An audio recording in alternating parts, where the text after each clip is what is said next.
under the BK law. Yes, go ahead. My question is, what's the benefit Chapter 11 better than Chapter 7 for business? Say it again. Yeah, you. The business still have the potential can start up. Very good. Yes. Yeah, I just have I can answer this one. I also have a question. Yeah, go ahead. Yeah. For this one, I think they can kind of give the company an opportunity to regain this all the money, because if you completely close it, you may most likely you will lose everything and only get a little asset to pay back. But if you give them a chance, they may get back for everything, and maybe they will survive to become a bigger successful. Very good. Any other thing? Very good. So right now you understand, for business, Chapter 11 is always considered better than Chapter 7. Chapter 7 you just close. So Chapter 7 is more applicable to personal. Because you owe money, I just don't want to see any ongoing. But for business, you see, this is ongoing value. Say, GM has been, I don't know, more than 50 years already, right? The brand name value is there already. Right now, their problem is, for each car they sell, they lose money. Right? Very funny thing, right? Every car you sell by GM, you lose by more than $1,000. There's number there, right? There's a report there, right? For each vehicle they sell, they lose $1,000. So what's the sense, right? However, if you close it down, no more chance for the business to restore. How can you create another brand name almost equivalent to GM, right?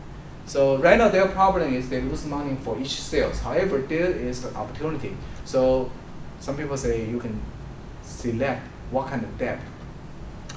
Most likely they will stop the payment to their vendor. The money they owe to the materials. This kind of thing. They can go into the payment plan. And another big thing is they can start the payment for the lease to their landlord. You can imagine for the big, large company, they pay very big percentage of monthly fixed expense to rent. So they can start the payment to the rent, enjoy the free rent, still keep the business ongoing, as long as they pay employee salary and any other thing. And they may have opportunity to reinstall everything. So this is Chapter 11. So for the large company, from the financial or economic news, you always heard about so-and-so company file 11. Not too many files, Chapter 7. Chapter 7 means that's all, the end. Okay. And compared to 11, there's a 13. 13 is more likely to smaller case. So not necessary to personal, but since it's for smaller amount, so usually apply to personal case. I used to have one case, and this couple just got into a very unlucky situation.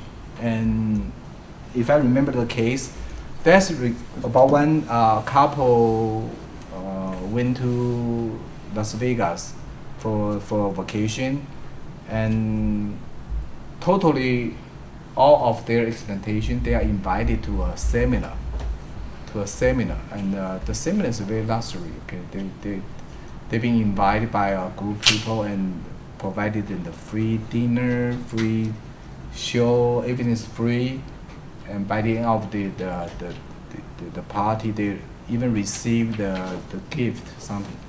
However, the bottom line is they were solicited to sign off timeshare project. You heard about timeshare? It was very popular a few years ago.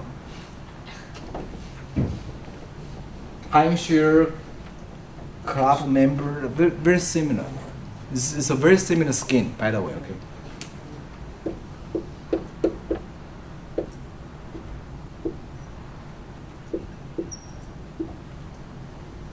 Sometimes it's very similar. It's a club, the golf club.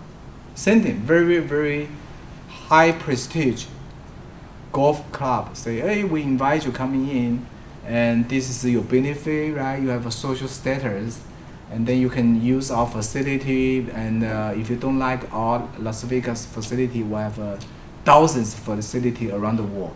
So you can exchange your membership. If you don't use here, then you use overseas or any other place, and see how good it is, right? You can invite your family member, your co-worker as your birthday party, and it's a very prestigious social status. And a few years ago, when economy was very good and you spend money, it's not almost like nothing. And the membership fee like $20,000, sometimes $50,000, just join that. Sometimes $100,000 cash. Then you pay annual fee, then you can join as a member. And if this is a timeshare, they will show you very beautiful luxury hotel as one model, and say, oh, you enjoy our member, and you can just use this suite, okay, hotel suite, and 1 week every year. And if you don't use this one in Las Vegas, you can go to Europe or any other place, you just exchange. And some people really buy it. A few years ago, people say, well, this is nothing. $50,000 is easy money for me. I just spend it. And then when economy turning bad, every year even $2,000 is a big burden. $2,000 for what? For nothing. So these couples come to see me, well, anyway, we can do something. And I said, one way, if you really want to solve this problem, because you set the agreement with them already. By the way, timeshare usually is whole life. People usually is not aware of that. Timeshare program there's no termination day. So it's not really reasonable. It's for whole life. So I think one way you can consider file chapter 13 and go through the BK court judgment and say, number one, I just forgive this $50,000. I don't argue with that. However, I want to terminate my membership. Then finally they got into the payment plan, say they pay $1,000 for 5 years, then after that everything finished. So not very popular, but this is the one way, okay, to solve the issue. Okay, the last one for today. Can you believe, okay, the legal system protect borrow in our society, okay? In this society, but probably in another country, different philosophy, okay? In the United States, the legal system tort is not really in the middle, okay? The legal system in the United States really tort to debtor. Okay, let me tell you why, okay? Or let me tell you how. Okay? A few legal process, when you look at that, you know, eventually to collect the money is not easy. Let me put this way, because I was one time a corporate counsel for the collect agent. I work for collect agent. So I know how difficult it is to collect the money, all right? So let me give you one, it's called FDCPA. By the way, this is another example for you, another hint for you. Maybe you can use this as your final presentation topic, okay? This is a federal law. Of course, this is not the only one, okay, but this is the major one.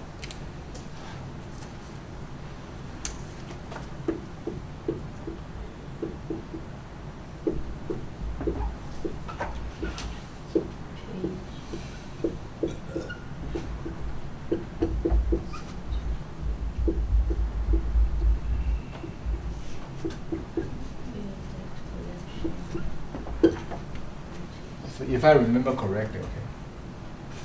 Fair Debt Collection Practice Act is a federal law, and under this law, it provided the procedure for any creditor to legally collect the money.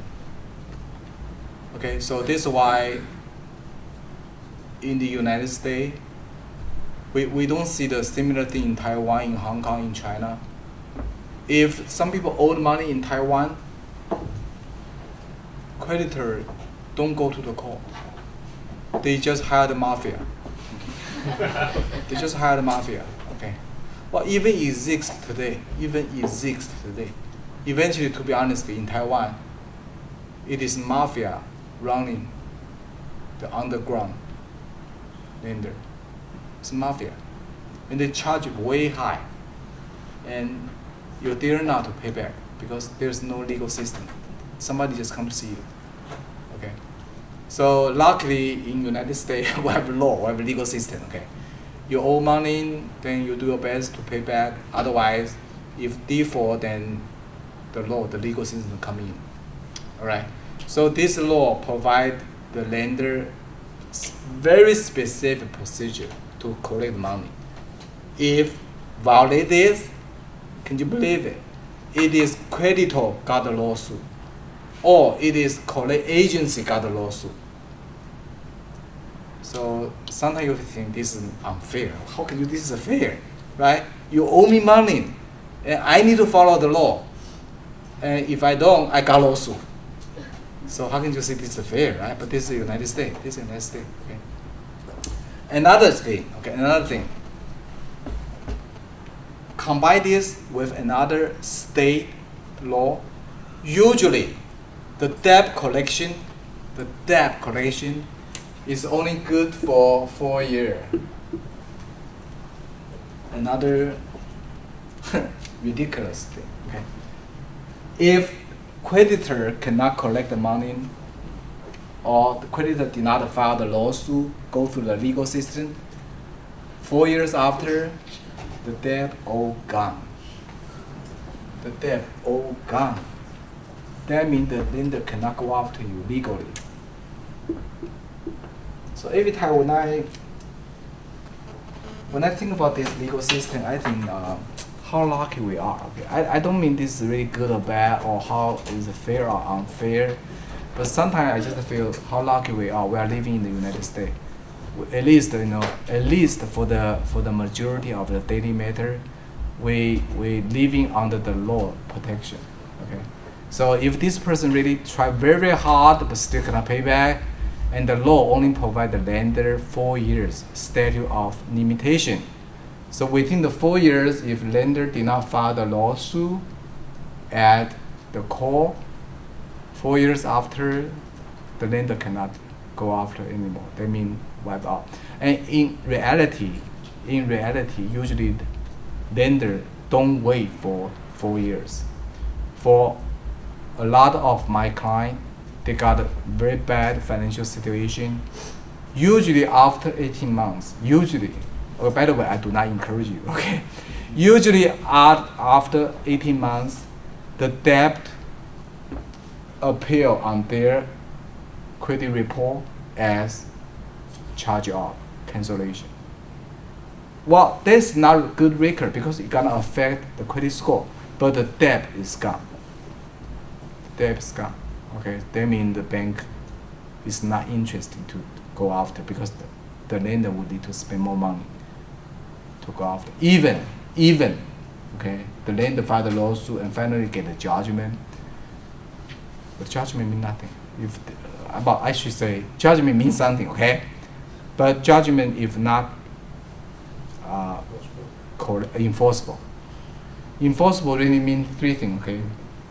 Whether or not this debtor own any assets, for example, real estate, or this debtor maintain any banking account, or the last one, or this debtor has salary. If this debtor has salary, the lender may go after as a wage garnishment. But if the salary is pretty low, like under 3,000, and the monthly salary not just barely cover the living expenses, the judgment not even collect against the salary. So you can see almost the whole legal system protect people under the financial difficulty. Yeah. Yeah, actually I have the last topic I had a question, but I think it's also related to this one. Mm-hmm. For Chapter 7, when you file a bankruptcy for any organizational or personal issue status, if you really cannot have that